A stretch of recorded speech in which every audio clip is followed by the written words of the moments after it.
Dernière vidéo de la série suite arithmétique et géométrique, nous allons voir la représentation graphique d'une suite géométrique.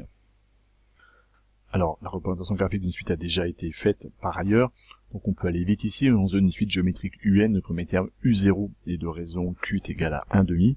Et donc si on la représente comme ça, pour n est égal à 0, on a donc U0 avec le point qui s'appelle A1 ici pour avoir différents points, peu importe. N est égal à 1, on a donc U1 qui est égal à 4, U2 qui est égal à 2, U3 qui est égal à 1, etc. À chaque fois, le terme est multiplié par 1,5.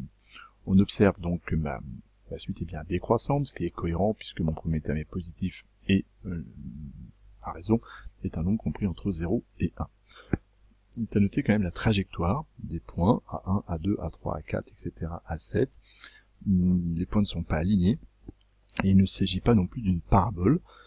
Alors on va continuer avec un deuxième exemple et on discutera après de la trajectoire de ces différents points. Alors si on prend un deuxième exemple avec une suite géométrique UN, le premier terme U0 qui est égal à 1 et de raison Q qui est égal à 2. Alors nous allons représenter dans ce repère-là cette suite géométrique. Le premier terme U0 est égal à 1, le U1 est égal à 2, 2 fois 1, U2 est égal à 2 fois 2, 4, U3 est égal à 4 fois 2, 8, U4 on n'arriverait pas à le placer, on va compresser un peu le repère pour faire apparaître, et donc U4 me donnerait 16, et on s'aperçoit que les points ne sont évidemment pas alignés, mais il ne s'agit pas d'une parabole.